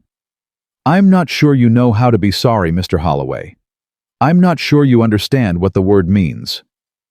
Marcus looked down at his hands. I've spent a lot of time thinking about you, Harold continued. Trying to understand how a man could treat my daughter the way you did. Trying to find some explanation that made sense. Did you find one? I did. Harold leaned forward slightly. You're afraid. You've been afraid your whole life. Afraid of being abandoned like your father abandoned you. Afraid of being seen as weak. Afraid of letting anyone get close enough to hurt you. Marcus felt his throat tighten. So you hurt them first. You pushed away anyone who might have loved you. You surrounded yourself with people you could control. And when my daughter offered you genuine love, unconditional love, you couldn't accept it. It terrified you. Harold shook his head slowly. You're not evil, Mr. Holloway. You're broken. And you were too proud to admit it, too proud to get help, too proud to let anyone see the scared little boy underneath all that expensive tailoring. Marcus felt tears on his cheeks. He hadn't cried since he was 12 years old. Why are you telling me this? His voice cracked. Because Claire asked me to. Harold reached into his pocket and pulled out an envelope. She wanted me to give you this, personally, before I die. Marcus stared at the envelope, His name was written on the front in Claire's handwriting, neat and precise, just like everything else about her. She's too good for this world, my daughter. Harold's voice softened. She spent 2 years destroying you, and now she's worried about your soul. He pushed the envelope across the table. Don't make me regret this, Mr. Holloway. Don't make her regret it. Harold stood leaning heavily on his cane. Goodbye, Marcus. I don't expect we'll meet again. Not in this life, anyway. He walked slowly toward the exit. Mr. Montgomery. Marcus called out. Harold stopped, but didn't turn around. Thank you. For coming. For giving me this. Harold was silent for a moment. Don't thank me. Thank her. And try for once in your miserable life to be worthy of her forgiveness. He left. Marcus sat alone in the visiting room, the envelope burning in his hands. He didn't open it right away. He wasn't sure he could handle whatever was inside. He waited until he was back in his cell alone in the darkness after lights out. Then with trembling hands he opened the envelope. Inside was a single sheet of paper. Claire's handwriting filled the page. Marcus, I've thought about writing this letter 1,000 times. I've started it and stopped it and thrown it away more times than I can count. But my father is dying, and I don't want to carry this weight anymore. So here it is. The truth. Marcus's eyes blurred with tears. I loved you. I really loved you. When I married you, I believed we could build something real together. I hid my family's money because I wanted you to love me for me, not for what I could give you. And for a while I thought you did. But love isn't enough when trust is broken. Every lie you told chipped away at my heart. Every woman you slept with tore another piece away. Every dollar you hid reminded me that I was just another asset in your portfolio, something to be managed and manipulated. I didn't destroy you out of revenge, Marcus. I destroyed you because I had to. Because if I didn't, you would have kept hurting people. You would have found another wife to deceive another partner, to defraud another life to ruin. I stopped you, that's all. I don't hate you. I tried to hate you, but I couldn't. Hate takes too much energy, and I have too many things I want to do with my life. What I feel is sadness. Sadness for the man you could have been. Sadness for the life we could have had. Sadness for the scared little boy who built walls so high he couldn't let anyone in, not even the people who wanted to help him. My father says you're broken. Maybe he's right. But broken things can be fixed, Marcus, if they want to be. I don't know if you want to be fixed. I don't know if you're capable of change. But I hope you are. Not for my sake. For yours. 12 years is a long time. Long enough to become someone different. Long enough to face the fears you've been running from your whole life. Long enough to learn what love really means. I won't wait for you. I've already moved on. I'm building something beautiful with my life, something that matters. But I hope someday you build something beautiful too. Goodbye, Marcus. I forgive you. Claire. Marcus read the letter 3 times. Then he held it against his chest and sobbed until his body had nothing left to give. For the first time in his life, he understood what he had lost. Not the money, not the company, not the penthouse or the cars or the status. He had lost her, and she was worth more than all of it combined. The years passed slowly after that.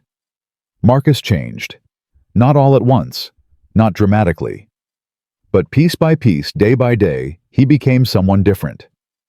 He started attending therapy sessions offered by the prison. He sat in a circle with other men who had made terrible choices and listened to their stories. He shared his own. He cried. He raged. He confronted the scared little boy Harold had described, the one who had been abandoned by his father and had spent his whole life trying to prove he didn't need anyone. He learned that needing people wasn't weakness. It was human. He started mentoring younger inmates, men who reminded him of himself, arrogant and blind and headed for destruction. He couldn't save all of them. He couldn't save most of them. But occasionally one would listen. One would change. One would walk out of prison determined to be better. Those moments made the years bearable. He wrote letters to Claire. Not to send, just to write. He filled notebook after notebook with apologies, with reflections, with the things he wished he had said when he had the chance. He never sent any of them. Some words are too late to say out loud. 10 years into his sentence, Marcus received news that Harold Montgomery had passed away. He had lasted 4 years longer than the doctors predicted, stubborn to the very end. Claire inherited everything. The company. The properties. The billions. But according to the obituary Marcus read in the prison library, she had also inherited something else. A mission. The article described how Claire had transformed Montgomery Capital Holdings from a private equity firm into something new, a force for good. She had launched initiatives to provide affordable housing, to fund education programs, to support families destroyed by white-collar crime. The article quoted her directly. "My father taught me that power comes with responsibility. My ex-husband taught me what happens when people forget that lesson. I don't intend to forget." Marcus cut out the article and kept it in his cell, next to Claire's letter, next to the chess book he had read 100 times, next to the man he was slowly, painfully becoming. 12 years. 4,380 days. That was how long Marcus Holloway served before his parole hearing. He walked into the hearing room in his prison-issued clothes, his hair completely gray now, his body thin, but stronger than it had been in years. He had spent the last decade working out, reading, thinking, changing. The parole board consisted of 3 people: a former prosecutor, a social worker, a retired judge. They looked at him with the skeptical eyes of people who had heard 1,000 promises from 1,000 inmates. "Mr. Holloway," the former prosecutor began, "you've been a model prisoner. No disciplinary issues. Participation in therapy and educational programs. Letters of support from staff and fellow inmates." Marcus nodded. "Yes, sir." "You've also received letters opposing your release." The prosecutor shuffled through papers. "From former business partners, former employees, people who lost their savings because of your crimes." "I understand, sir. They have every right to feel that way. Do you believe you've changed, Mr. Holloway?" Marcus was quiet for a moment. "I believe I've started to change," he said finally. "I don't think change is something that ends. It's something you work on every day. Every choice you make either moves you forward or backward." He took a breath. "For 40 years, I moved backward.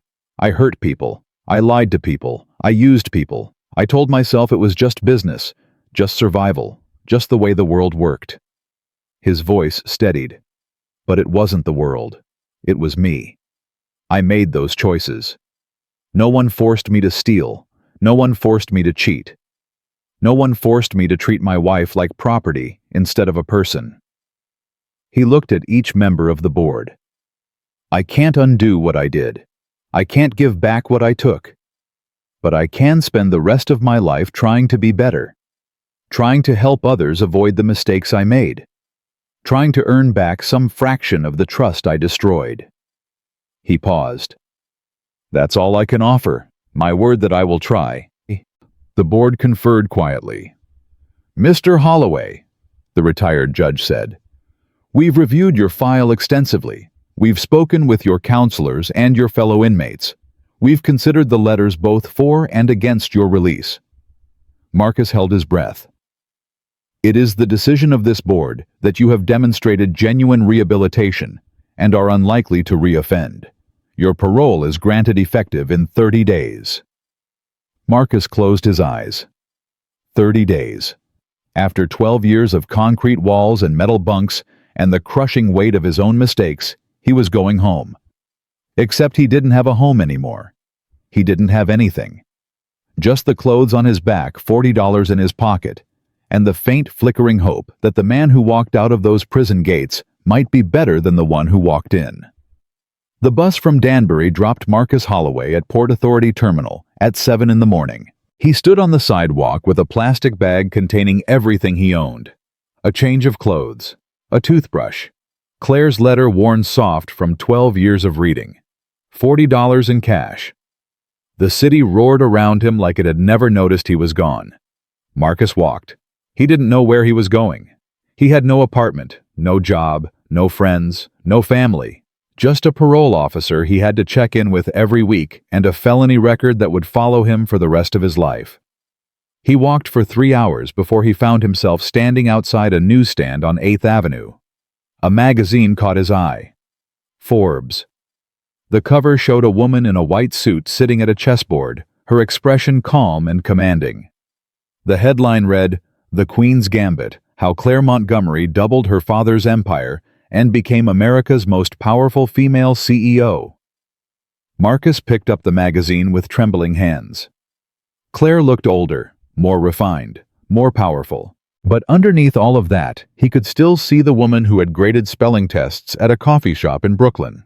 The woman who had listened to him talk about himself for hours without interrupting. The woman who had loved him despite everything. "You buying that or just staring?" The vendor's voice cut through his thoughts. Marcus looked at the price. $12. He had 40 to his name. "Just looking," he said quietly. He put the magazine back and kept walking.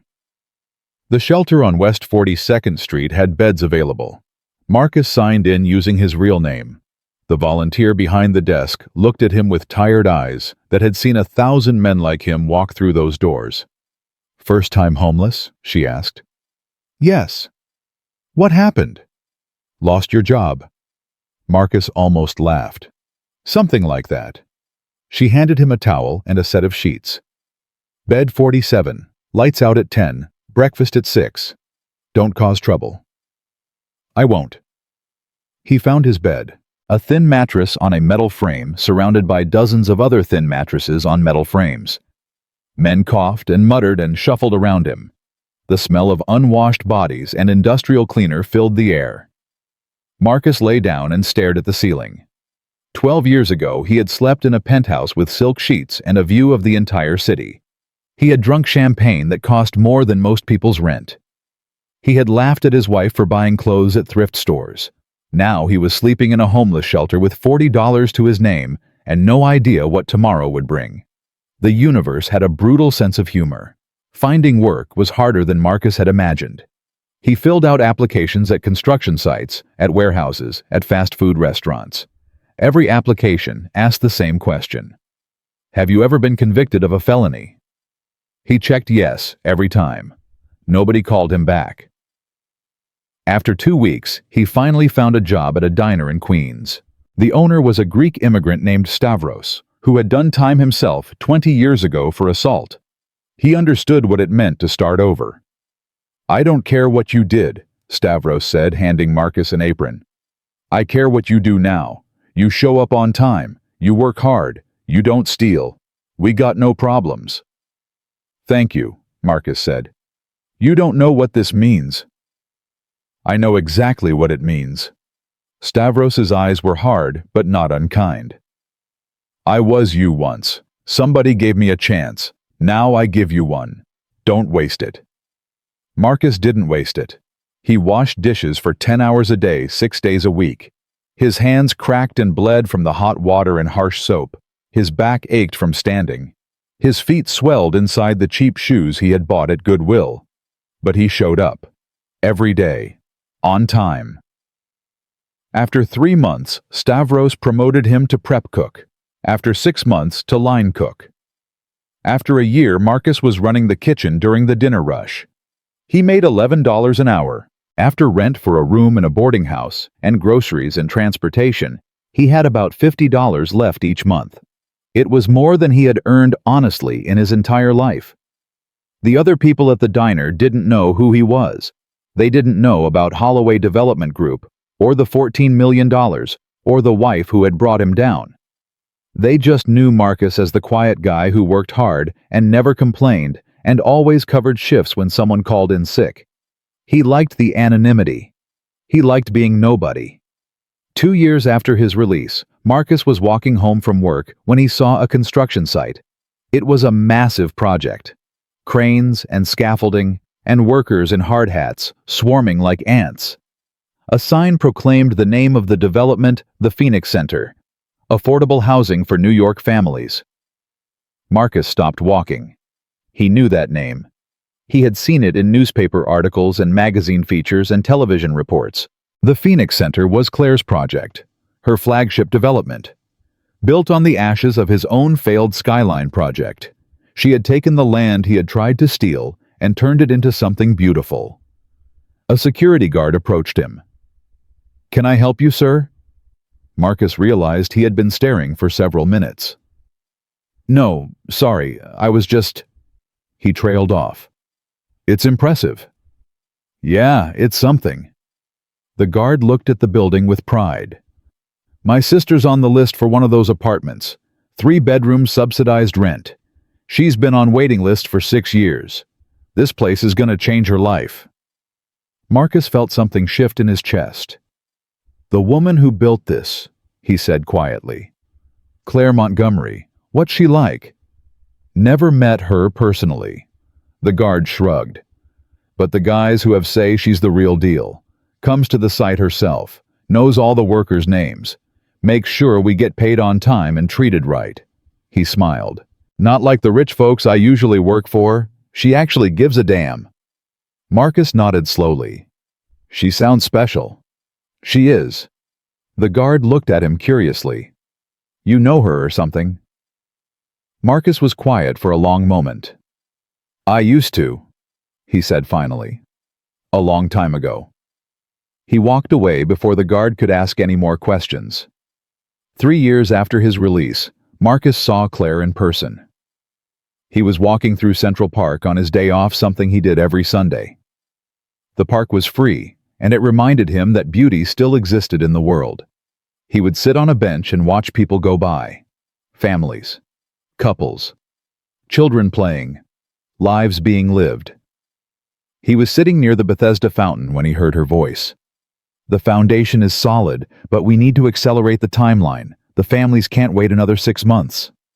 Marcus's heart stopped. He turned slowly. Claire was standing about 30 feet away, surrounded by a group of people in business attire. She was wearing a cream-colored coat and speaking into a phone. Her hair was shorter now, cut in a sharp bob that framed her face.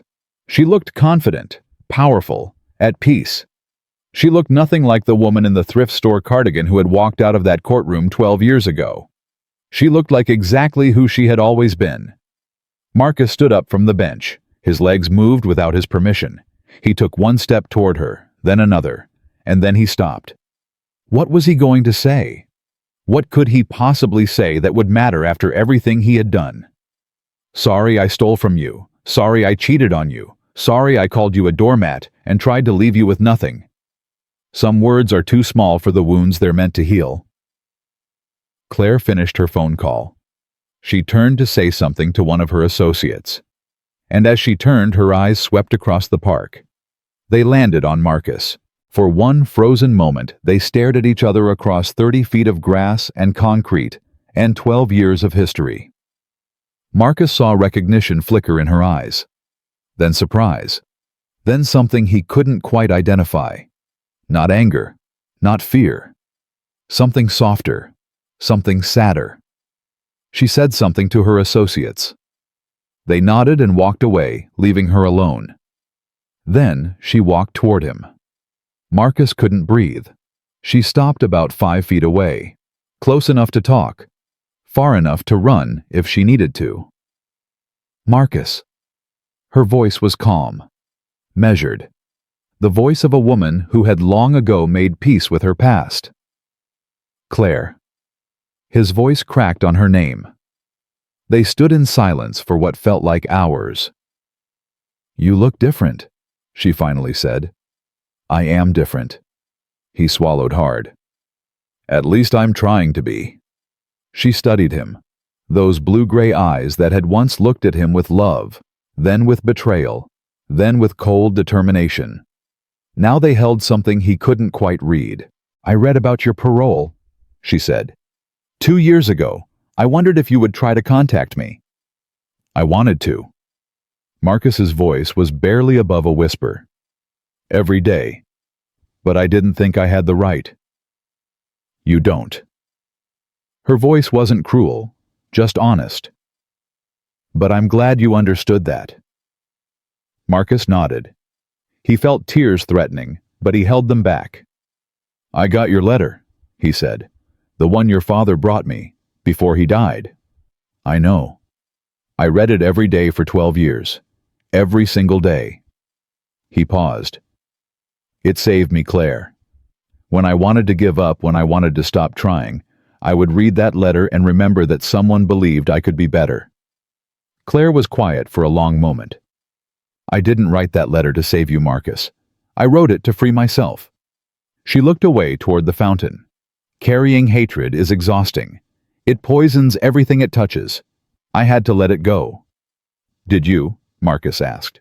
"Let it go?" "Yes." She looked back at him. "A long time ago. When my father died, I realized that life is too short to spend it being angry at people who hurt you. I had to choose, revenge or peace. I chose peace." Marcus felt something break open in his chest. "I'm sorry." The words came out raw and broken. "I know it doesn't change anything. I know sorry doesn't fix what I did. But I need you to know that I understand now. What I had, what I threw away, what I did to you." He took a shaky breath. "You were the best thing that ever happened to me, and I was too broken, too scared, too stupid to see it. I spent 10 years treating you like you didn't matter, and you were the only person who ever loved me for who I really was." Tears were streaming down his face now. He didn't try to stop them. "I would give anything to go back, to be the man you deserved, to have the life we could have had." His voice broke. "But I can't. So all I can do is say I'm sorry and try to be better and hope that someday, somehow, I can deserve a fraction of the forgiveness you gave me in that letter." Claire was silent for a long time. Then she reached out and touched his arm. Gently. Briefly. The first time she had touched him in 12 years. "I forgave you a long time ago, Marcus. Not for your sake, for mine." She pulled her hand back. But forgiveness isn't reconciliation. It isn't forgetting. It isn't pretending the past didn't happen. "I know. I've built a beautiful life, a life filled with purpose and meaning and love." She paused. "I remarried 4 years ago, a pediatric surgeon named David. He's kind and honest, and treats me like I matter. We have a daughter. Her name is Hope." Marcus felt his heart crack, but he forced himself to smile. "That's wonderful, Claire. Truly. You deserve all of it." "I do."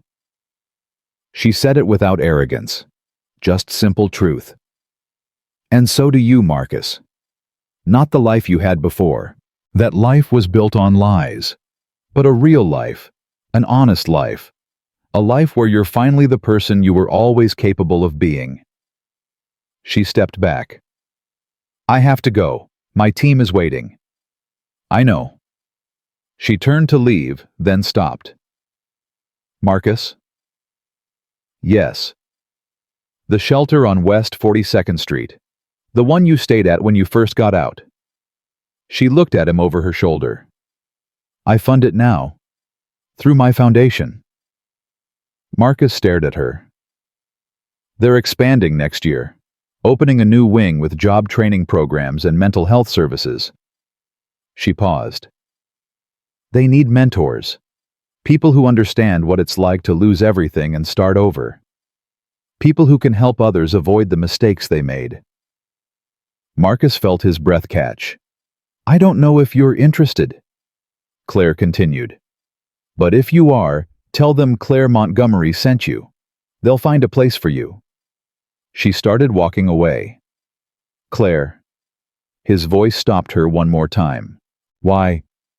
After everything I did to you, why would you help me?" She was quiet for a moment. Because that's who I am, Marcus. That's who I've always been. She smiled softly. You just never bothered to look closely enough to see it. She walked away, disappearing into the crowd of people enjoying the park on a Sunday afternoon. Marcus stood alone by the fountain for a long time. Then he pulled out his phone and searched for the number of the shelter on West 42nd Street. 5 years later, Marcus Holloway stood at a podium in the grand ballroom of the Waldorf Astoria. His hair was completely white now. His face was lined with the marks of a hard life and hard lessons. He wore a simple gray suit that he had bought off the rack at Men's Warehouse. It was the nicest thing he owned. The ballroom was filled with 300 people. Donors and volunteers and politicians and community leaders all gathered for the annual gala of the Montgomery Foundation. Marcus had been invited to speak. Good evening, he began. His voice was steady, calm, the voice of a man who had finally made peace with himself. My name is Marcus Holloway. Some of you might recognize that name. 12 years ago, it was in every newspaper in the city. I was convicted of fraud, embezzlement, and tax evasion. I spent 12 years in federal prison. I lost everything I had ever earned, everything I had ever stolen, everything I had ever pretended to be. The room was silent. But the worst thing I lost wasn't money or status or freedom. The worst thing I lost was the love of a woman who gave me 10 years of her life, 10 years of patience and hope and second chances, and I repaid her with lies and betrayal and contempt. He paused. That woman is Claire Montgomery, and she's the reason I'm standing here tonight. He looked across the room. Claire was sitting at the head table next to her husband David and their daughter Hope, who was now 6 years old. Claire's expression was unreadable, but she gave him a small nod. 5 years ago, I was homeless. I was working in a diner for $11 an hour. I had nothing and no one. And Claire Montgomery, the woman I had tried to destroy, offered me a chance to help others. His voice grew stronger. I've spent the last 5 years working at the shelter she funds. I've mentored hundreds of men who were where I was, broken and lost and convinced that their lives were over. I've watched some of them fail. I've watched some of them succeed. I've learned that redemption isn't a destination. It's a journey that never ends. He gripped the podium. I can't undo what I did. I can't give back the years I stole from my wife, or the money I stole from my investors, or the trust I destroyed in everyone who ever believed in me. But I can use the years I have left to help others avoid the path I took. He looked directly at Claire. I was given a gift I didn't deserve. A second chance. An opportunity to become the man I should have been all along. His voice broke slightly. And I'm going to spend the rest of my life trying to be worthy of it. The room erupted in applause. Marcus stepped away from the podium and walked back to his seat. As he passed the head table, Claire reached out and squeezed his hand. Just for a moment. Just enough. Then he kept walking. After the gala, Marcus stood outside the hotel, waiting for the bus that would take him back to his small apartment in Queens. He could have afforded a taxi now. The shelter paid him a real salary enough to live modestly but comfortably. But he liked the bus. It reminded him of where he had been. It kept him humble. A black SUV pulled up to the curb. The window rolled down. Claire was inside alone, except for the driver. Can I give you a ride? She asked. Marcus hesitated. I don't want to impose. You're not. She opened the door. Get in. He climbed inside. They rode in silence for a while, watching the city lights flash past the windows. Your speech was good, Claire finally said. Honest, real. The donors responded to it. I meant every word. I know you did. She turned to look at him. That's why it worked. They were quiet again. Do you ever think about what might have been? Marcus asked. If I had been different. If I had been the man you deserved from the beginning. Claire was silent for a long moment. Sometimes, she admitted. Late at night when I can't sleep, I think about the life we could have had. She paused. But then I look at my daughter, and I think about all the people my foundation has helped, and I realize that everything happened exactly the way it needed to happen." She looked at him. "We weren't meant to be together, Marcus. We were meant to teach each other something." "What did I teach you?" "That I was stronger than I ever knew." She smiled slightly. "What did I teach you?" Marcus thought about the question for a long time. "That love isn't about what you can take," he said finally. "It's about what you can give." Claire nodded slowly. "Then maybe it was worth it," she said. "All of it. The pain and the betrayal and the years of anger. Maybe it was all worth it to learn that one lesson." The SUV stopped in front of Marcus's building. "This is me," he said.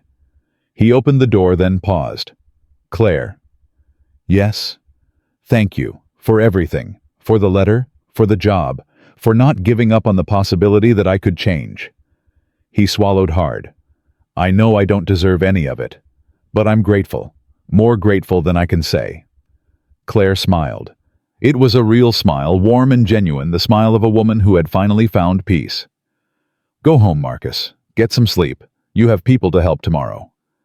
He nodded and stepped out of the car. As the SUV pulled away, Marcus stood on the sidewalk and watched it disappear into the night. Then he walked up the stairs to his small apartment, sat down at his kitchen table, and pulled out Claire's letter. The paper was worn almost transparent from 12 years of reading.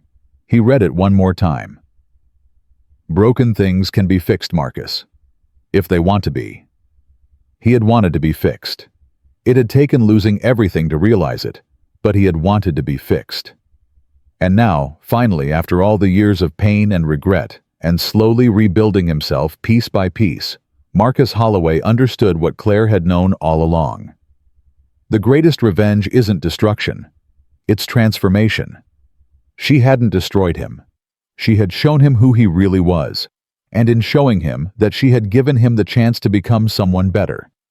The man who had laughed at his wife in a courtroom 12 years ago was gone. In his place was someone new, someone humbler, someone kinder, someone who finally understood that the measure of a person isn't what they take from the world, but what they leave behind. Marcus put the letter away and turned off the light. Tomorrow, he would wake up early. He would go to the shelter.